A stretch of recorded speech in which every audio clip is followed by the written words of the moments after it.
Have you ever been in one of those debates or maybe just wondered to yourself, is TypeScript really all it's cracked up to be?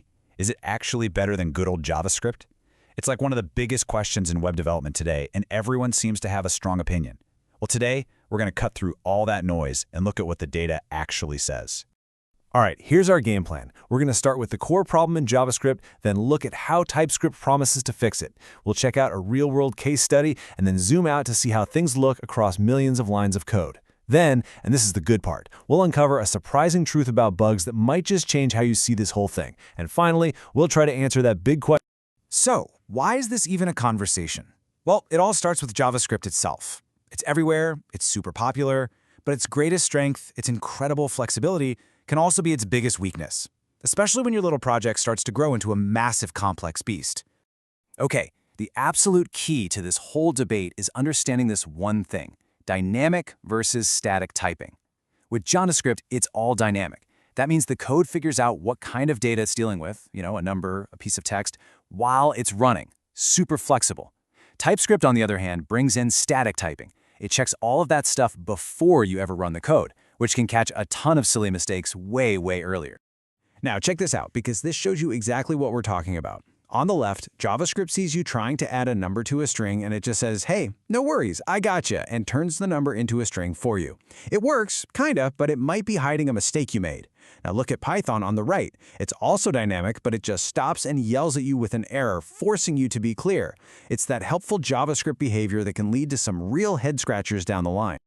And that brings us to our hero of the story, TypeScript. It was basically created by Microsoft to come in and solve these exact problems of scale and predictability that we see in JavaScript. So what is this thing really? Just think of it like JavaScript, but with a rule book. It's a superset, which is a fancy way of saying any JavaScript code you have is already valid TypeScript. You just add these little notes, type annotations, that tell the computer what kind of data to expect. Then it all gets converted back to normal JavaScript that any browser can understand. The whole point is to make your life as a developer safer and easier. Okay, so that all sounds great in theory, but what's it actually like to work with? Let's take a look at a case study where a team moved a big project from JavaScript over to TypeScript and see how it really felt for them. Oh man, this quote just hits the nail on the head. We've all been there, right? You're looking at a function. It takes in something just called object. And you're like, what on earth is this thing? Is it a user? Is it a product? In JavaScript, you'd have to go hunting through the code to figure it out. Types make that information crystal clear, right where you need it. And this is where the magic happens. This is the payoff. When you give your code editor, your IDE, all that extra type information, it suddenly gets way smarter. It can finish your sentences for you with autocompletion, like you see here, and it can scream at you with a red squiggly line the second you make a mistake. The team in the study said this made their day-to-day work so much better. It's a huge deal. All right, so developers feel more productive. But does that feeling translate into objectively better code? To figure that out, we're going to shift gears from one team's feelings to a massive study that crunched the numbers on over 16 million lines of code from GitHub. Yeah, this wasn't a small sample size. Researchers took a deep dive into 604 different projects. About half were JavaScript, half were TypeScript, and they compared them on a bunch of different quality metrics. This gives us a really solid, large-scale view. So, first big finding was about something called code smells. It's just a term for little red flags in your code that suggest there might be a deeper problem. And the results here were pretty black and white. TypeScript projects had way fewer of these code smells than the JavaScript ones. But this next one, this is what really blew my mind. They measured something called cognitive complexity, which is basically just how much brainpower it takes for a person to understand what a piece of code is doing. And get this, the JavaScript code was, on average, over 3 times more complex than the TypeScript code. That is a gigantic difference, especially when you think about maintaining code for years. So there you have it. TypeScript leads to cleaner, simpler, easier to understand code. Case closed. It must mean fewer bugs, right? Well, this is where our story takes a very sharp turn. It's the assumption we all make. It's literally the main selling point of static typing. But is it actually true?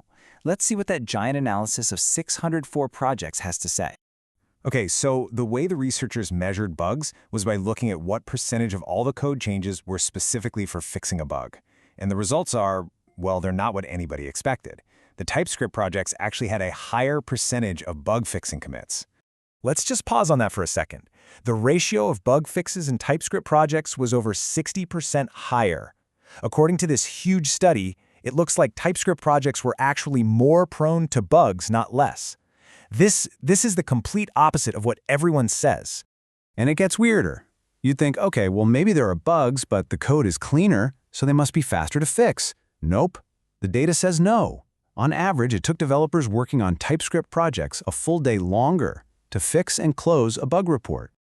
Okay, what on earth is going on here? On one hand, we have hard data saying TypeScript code is higher quality and easier to understand. On the other, we have data saying it's correlated with more bug fixes that take longer to resolve. Let's try to piece this puzzle together.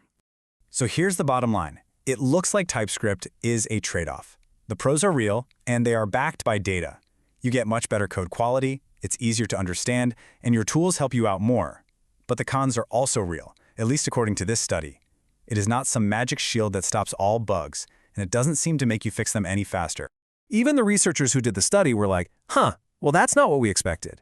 They concluded that the supposed benefits for bug prevention just couldn't be proven here, and that there's probably something more complicated going on.